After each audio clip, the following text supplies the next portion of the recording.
It's the Joseph Bristol Show. If you enjoy the video, hit the like.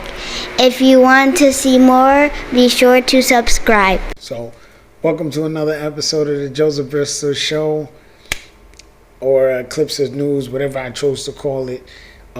So we're gonna talk about this Bitcoin in the United States thing, right? And this is like the fourth time now making this video. I don't know what it is. Maybe the powers that be don't want me to talk about this. I don't know. But yeah. So what I'm talking about is, me and my friend, we were talking about how the United States government owes $34 trillion in debt, right? And I was saying it doesn't matter because we have enough Bitcoin, 200,000 pieces of Bitcoin that we could sell, right? And then here's the article talking about the United States government selling some Bitcoin. Okay, boom. So here's the article. I'm going to read this soon, but I just want to show y'all the numbers, right? So here it is. 34 trillion is what we owe. We have, let's say the number that we have is 200,000. We have 200,000 Bitcoin. That's 200,000 times, let's say Bitcoin is now worth $500,000, right? 200,000 times the 500,000, because each one of our 200,000s is worth 500,000. So that's times it. Boom. That's $100 billion. 1, 2, 3, 4. 1, 2, 3, 4. $100 billion. If our Bitcoin, the Bitcoin that the U.S. government holds, is worth 200,000, is worth $500,000. Now let's say Bitcoin reached $1 million per token. How much would the United States government have? If that was 200 billion, then it would just be 200 billion. Let me just make sure though, just in case. Let me just make sure. No, that's 100 million. Let's say the 1 million per coin. Right, 200 trillion. So how much we need? How much we need to pay off our whole debt? We got $34 trillion in debt. Let's say Bitcoin was $10 million per coin. Let's see that. $10 million times 200,000. 1, 2, 3, 4. $2 trillion. So Bitcoin would have to be worth $10 million per coin in order to get $2 trillion worth of debt. And that still wouldn't even pay off all our debt. But it'll pay down a huge chunk of it. It'll be like a reset. So with that being said, I'm going to take the clip from the other video that I filmed on this subject and put the two together. That's me reading the article, right?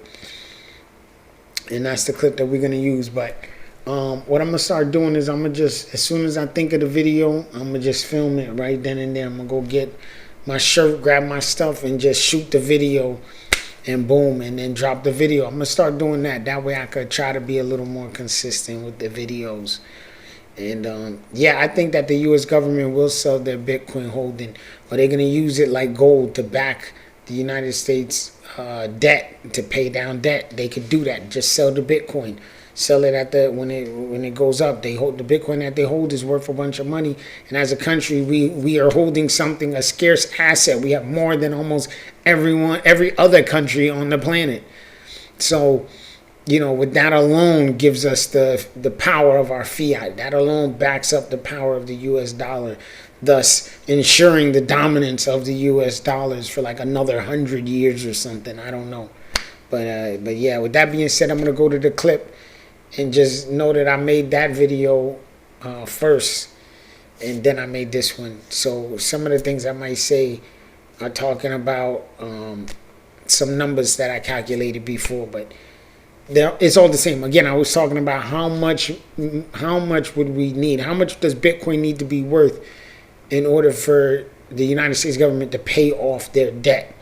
Right, but again, even if it's worth, you know, what was that? What did we end up with? $200 billion. $200 billion that the United States government has cash on hand is a good amount. That's snap. That alone just took out this whole little chunk of the debt. And then we just got this little piece. So I mean, it's something, right? That was the whole point of the video I was making, is that it's something. It's something that the U.S. government has in order to back up the United States dollar and thus ensure the dominance of the United States economy for another 100 years.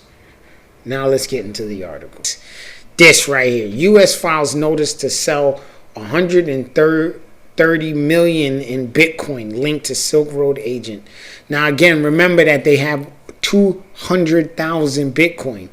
All right, so the U.S. filed a notice to sell over 2,900 Bitcoin, some of which is linked to the Secret Service, whatever. We don't care where they got the Bitcoin from. They own the Bitcoin now. They have the Bitcoin. Fine.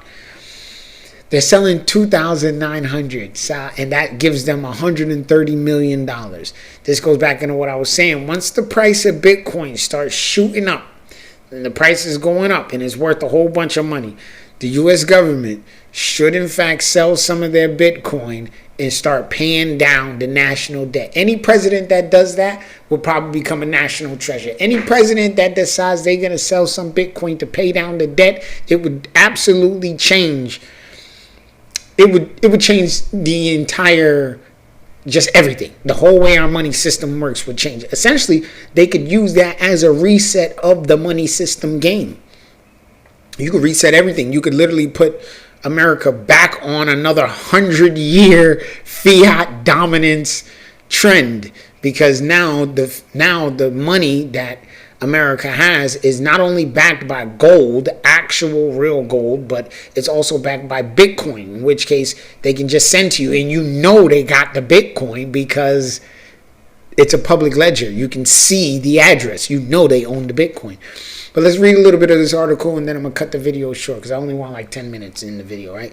So the United States filed a notice to sell over 130 million in Bitcoin linked to the Silk Road for forfeitures. The public notification lists two lots of Bitcoin that the government plans to sell. The first is roughly 2,800 Bitcoin for roughly $129 million. The second, smaller lot, would sell 58 Bitcoin for about $3 million. The Bitcoins are linked to Ryan Ferris, who was sentenced in Maryland last year to 54 months in prison on a charge of money laundering conspiracy.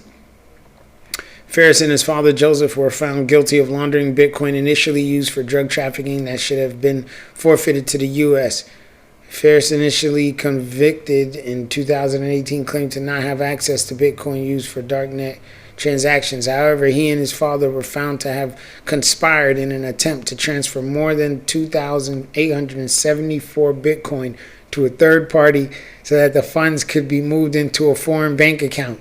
According to their guilty pleas and other court documents, in November 2018, Ryan Ferris was convicted in the U.S. District Court in Maryland for a scheme to manufacture and distribute Xanax in exchange for Bitcoin through sales on darknet marketplaces.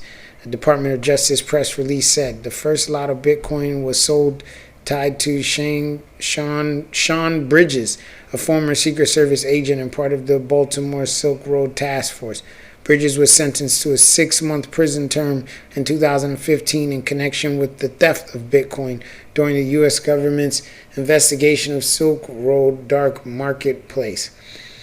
According to admissions made in connection with this guilty plea, Bridges admitted to using a private key to access a digital wallet belonging to the U.S. government and subsequently transferred the Bitcoin to other digital wallets at other Bitcoin exchanges to which only he had access. The Department of Justice press release said both Ferris were ordered to forfeit their Bitcoin while Bridges agreed to turn over the stolen Bitcoin to U.S. agents.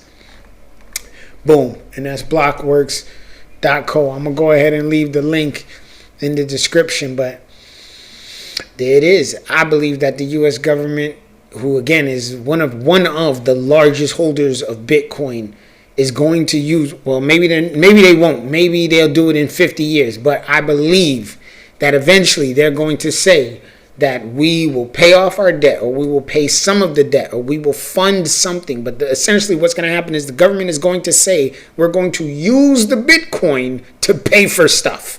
That's what we're going to do. We're going to sell this Bitcoin that we have that's currently worth $50 trillion Imagine the U.S. government has $100 trillion worth of Bitcoin and our national debt is only 50 trillion. It's essentially it would literally reset the U.S. government. We would be back as the dominant currency because we won't owe anybody anything. We will have paid up our stuff. We're starting new social programs. All kinds of stuff is happening. Universal basic income. I mean, everything is just changed. The Great Reset will have actually taken place. The Great Reset would have happened. Or essentially, we're already in the Great Reset, and they're using crypto as that thing. That's why we're early in crypto. We haven't even reached a $10 trillion market cap of the whole entire crypto market, let alone just Bitcoin by itself. We are early. Like, you're talking about, you could set up generational wealth for you, your children, your children's children, your children's children's children may never have to work a job a day in their life if you have enough Bitcoin. That's how early we are in the process. You could have been, if you would have jumped in way, way earlier, I mean, you wouldn't be working now, whatever. So with that being said, thanks for watching another episode of the Joseph Bristol Show, or Clips of News, whatever I called it. And with that being said, man, let's all remember, man, we all out here trying to do the same thing. Survive and be happy. Stay blessed.